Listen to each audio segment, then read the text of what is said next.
Salomon Kalonda obtient enfin la liberté provisoire. La décision de la cour militaire de Kinshasa-Gombe intervient après plusieurs refus d'accéder à la démon du bras droit de Moïse Katumbi, dont la santé s'est dégradée ces derniers mois, selon divers bilans médicaux. Procès Modéron Simba, la Cour de cassation suspend ses audiences en attendant la réponse de la Cour constitutionnelle sur l'inconstitutionnalité de la procédure. Nouveau journal sur Télé 50, bienvenue à tous. La Cour militaire a accordé la liberté provisoire à Salomon Kalonda, conseiller spécial de Moïse Katumbi. L'annonce a été faite par l'un de ses avocats, Laurent Onyemba. Cette décision de mise en liberté provisoire est motivée par la dégradation de la santé du prévenu pour lui permettre de se faire soigner à l'extérieur du pays d'après la recommandation de ses médecins.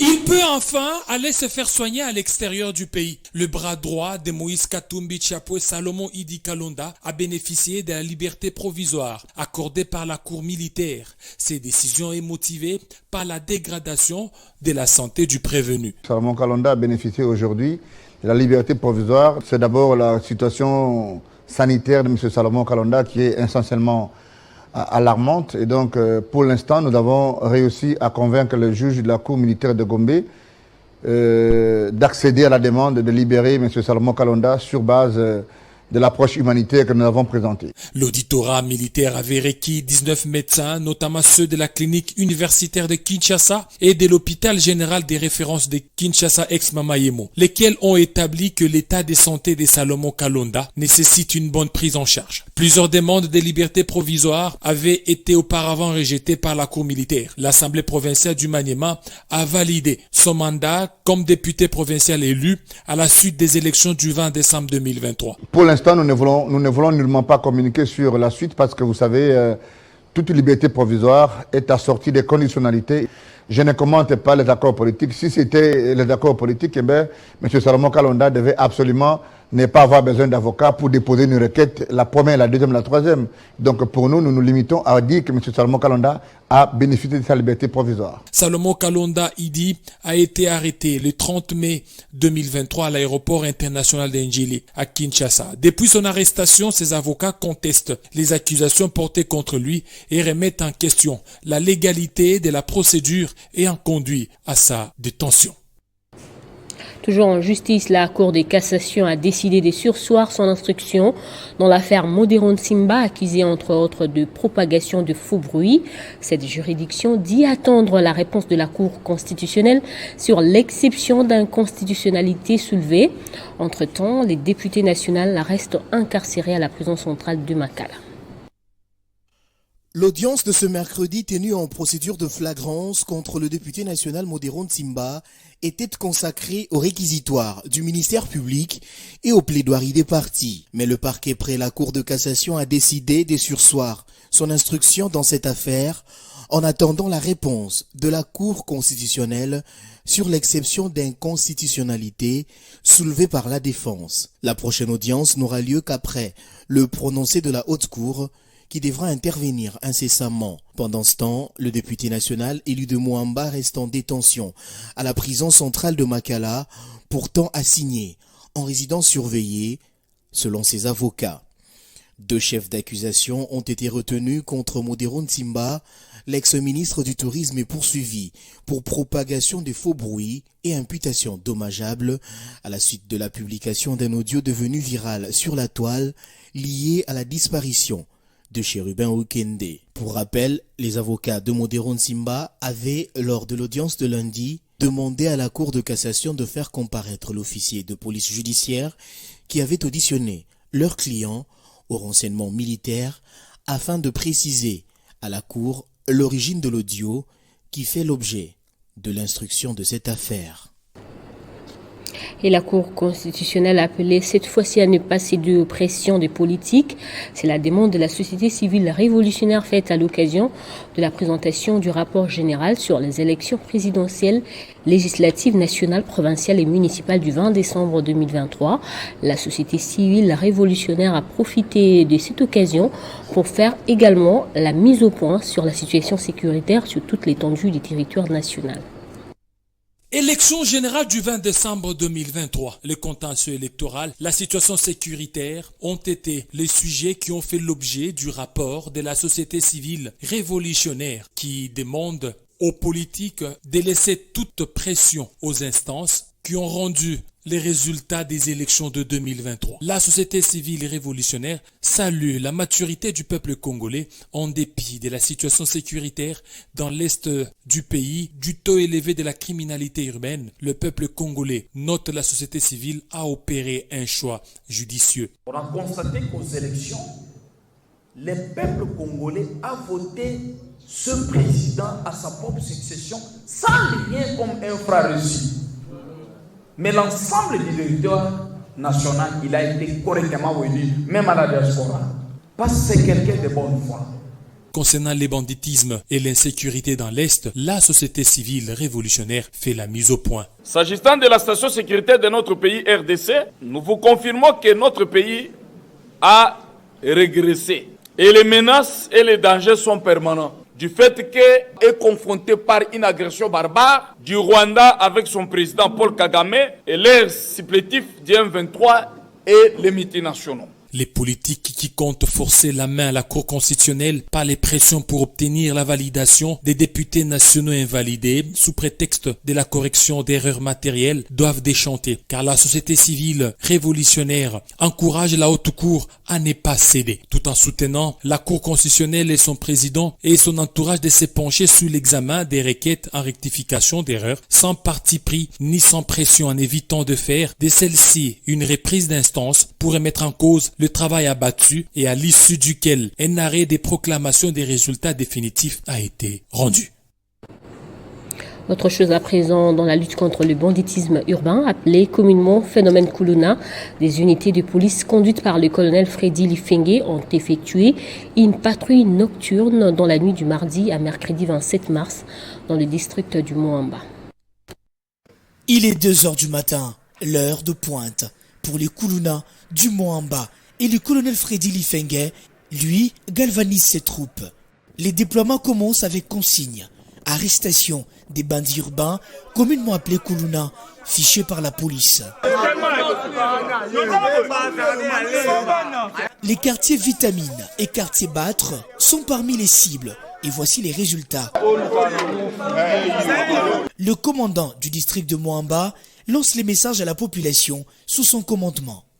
tokotia bato na biso ya mosala bo bayibi makambo wana bakoidentifie neti lelo toza na butwa tokotia bandako nyonso te parce kokota ndako nyonso tokokoka te toponaka bato tozala bango na kombo euti na bato e bayibi bango.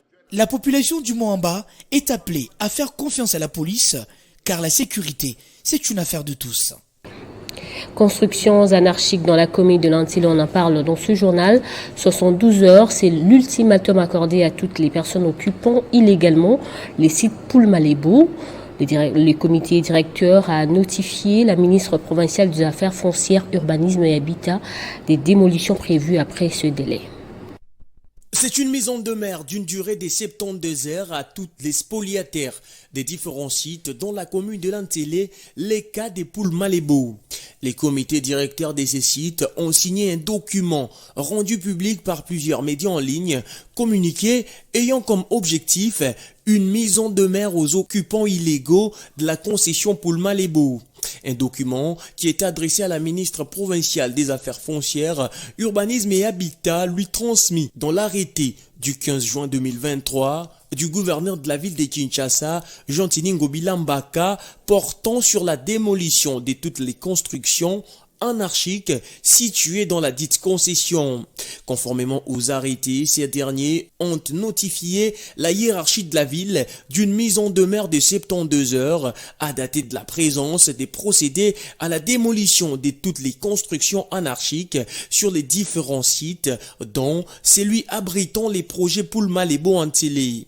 Aux moyens propres des spoliataires, faute quoi, l'État congolais procédera lui-même à la démolition tous azimuts des dites constructions anarchiques. Pour rappel, le chef de l'État, Félix Tshisekedi, avait lui-même remis aux voyants officiers FARDC des maisons dans cette concession en 2022. Rendons-nous dans la province du Nord Kivu. Comment promouvoir la localisation de l'action humanitaire pour plus d'efficacité et rapidité dans la réponse humanitaire d'urgence en République démocratique du Congo? Cette question a été abordée au cours d'un dîner des presses organisé à Goma. Pacheco Kavundamba était de la partie.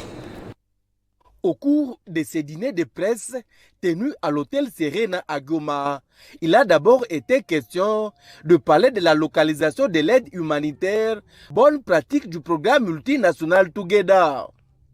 Deux panélistes ont présenté ce programme et parlé de ses expériences et ses bonnes pratiques.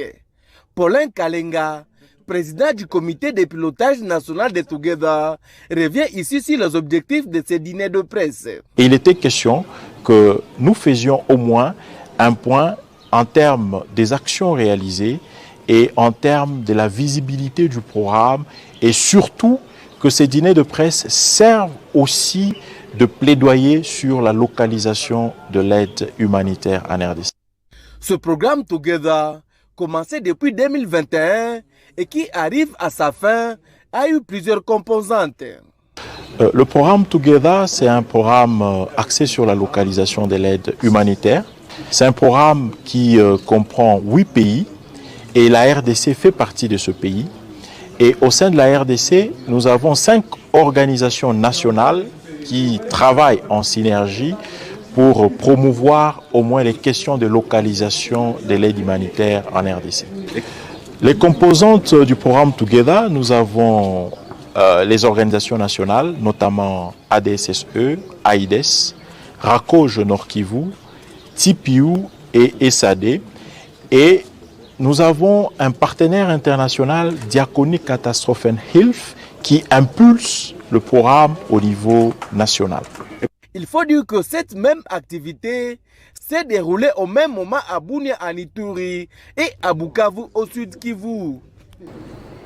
Honoré Mulumba, directeur général du Fonds forestier national, vient d'être plébiscité meilleur directeur général par presse indépendante du Congo et Congo-Yassika. Pour ces deux structures, le DG du FFN a réalisé un travail remarquable. Détail avec Benjamin Moudiata. Il ne cesse de faire parler de lui par ses œuvres. Lui, c'est le directeur général du Fonds forestier national. Honoré Mulumba Kalala, plébiscité à ce jour, meilleur parmi les directeurs généraux de Kinshasa par deux structures de la place, presse indépendante du Congo et Congo-Yassika. Honoré Mulumba livre ses impressions. Un peu surpris, mais content du fait que les gens reconnaissent le travail que nous faisons. Voilà tout ce que je peux dire sans commentaire. Ce que nous pouvons faire, c'est que si nous avons tous les moyens possibles, c'est de mettre d'abord les agents ou les travailleurs à l'aise. Pourquoi pas augmenter leur salaire? Pourquoi pas augmenter le taux? Pourquoi pas les mettre dans des conditions les meilleures? Voilà tout ce qui me dérange tous les jours, qui me chagrine. Comment faire pour que les agents du Fonds forestier soient réellement contents et qu'ils sentent qu'ils sont dans leur, non seulement dans leur devoir, mais dans leurs droits. Sur quels critères ces derniers se retrouvaient meilleurs parmi les DG? Nous nous sommes dit, nous nous approchons d'abord parce que nous avons réuni tous les éléments nécessaires qui peuvent nous permettre de l'encourager. Notamment, nous avons vu, nous avons posé des questions, nous avons des journalistes d'investigation qui sont approchés des institutions. Nous avons que les mots comme corruption, comme Matabisi, le clientélisme n'ont pas de place au sein de cette entreprise. Le directeur général du FFN, les meilleurs des DG de la diaspora, ne compte pas s'arrêter là après ce prix. Au regard de prouesses que Honoré Mulumba a accompli jusqu'à présent, il reste un exemple à suivre du patriotisme et du savoir-faire. Dans une salle remplie d'entrepreneurs sous-traitants de la province du Haut-Uélé, le directeur général de l'ARSP, Miguel Cachal, en séjour à Durbar, a présenté la vision claire du chef de l'État, Félix-Antoine Tshisekedi, visant à faire accéder à plus d'un Congolais à la chaîne de valeur des activités secondaires dans les sociétés principales, notamment à Kibali Gold Mine.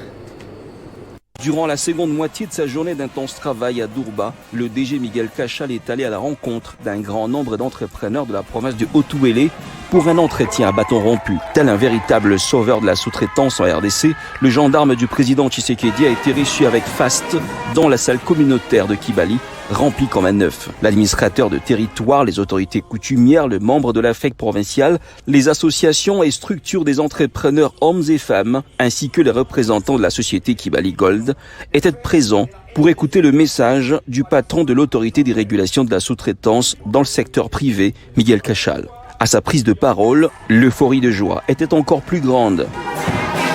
En effet, dans son adresse, Miguel Cachal a fait un appel à l'unité et la collaboration des entrepreneurs de manière à unir leurs efforts et partager les expériences afin de concourir au gros marché.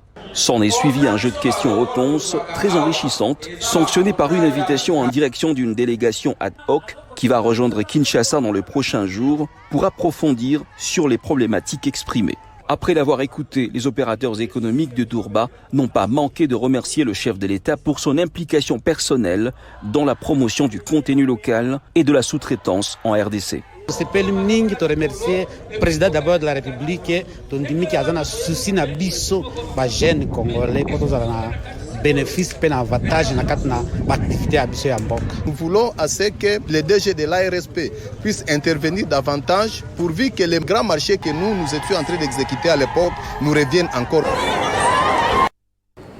Lancement ce mercredi de la première édition de Orange Business à Kinshasa. Plus de 500 entreprises clientes, partenaires et parties prenantes d'Orange se sont réunies autour d'une thématique cruciale à laquelle Orange RDC prend le pari de contribuer à l'accélération du développement numérique du pays. C'est une édition 100% digitale à laquelle Orange RDC dédie aux entreprises, aux administrations et aux populations afin de garantir à la RDC de bâtir une société numérique de confiance à travers des solutions de cybersécurité. Cet événement, le tout premier du genre à RDC, traduit la mise en œuvre de notre vision qui est celle d'être un opérateur multiservice pour l'inclusion numérique et marque surtout notre engagement à contribuer à la réalisation de la vision du chef d'État. Et pour garantir l'efficacité de ces offres innovantes, nous construisons un écosystème adapté en concentrant nos investissements dans 3 domaines clés. Décideurs, professionnels et fournisseurs des services numériques présents à ces grands événements numériques avec leur expertise en vue d'accélérer l'inclusion numérique de la RDC. Je tiens tout d'abord à féliciter Orange pour l'organisation de cet événement.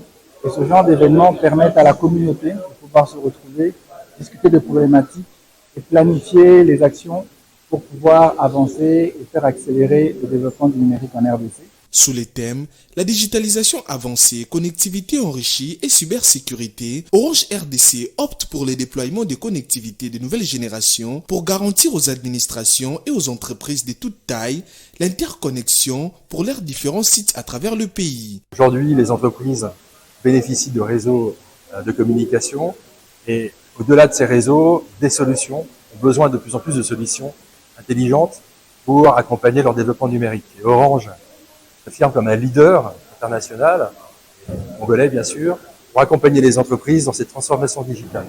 En mutualisant donc ses actifs avec les autres entités du groupe et avec d'autres géants du numérique, Orange RDC se positionne donc comme acteur multiservice porteur de solutions innovantes pour le développement et la transformation numérique du marché des entreprises. Place au rappel des titres. Salomon Kalonda obtient enfin la liberté provisoire. La décision de la cour militaire de Kinshasa-Gombe intervient après plusieurs refus d'accéder à la demande du bras droit de Moïse Katumbi dont la santé s'est dégradée ces derniers mois selon divers bilans médicaux. Procès Modéron Tsimba, la Cour des cassations suspend ses audiences en attendant la réponse de la Cour constitutionnelle sur l'inconstitutionnalité de la procédure. Merci de nous avoir suivis de partout. L'information revient à chaque heure sur Télé 50.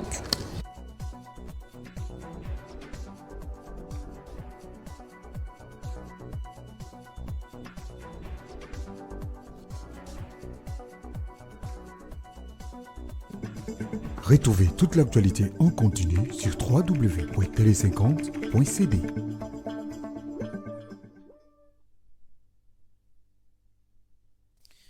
Communiqué de la DGRAD, la Direction générale des recettes administratives, judiciaires, domaniales et de participation de GERAD en sigle, porte à la connaissance des personnes morales et physiques assujetties aux taxes de numérotation, d'octroi des numéros import-export, aux droits superficiaires annuels par carré, à la rédévance annuelle, pour agrément des comptoirs d'achat et des ventes de substances minérales autorisées, à la rédévance annuelle d'exploitation des sociétés des gardinages, à la rédévance annuelle sur les concessions ordinaires, à la rédévance sur la détention des fréquences et télévision, ainsi qu'aux rédévances de pétentique, que l'échéance de paiement est fixée au 31 mars 2024.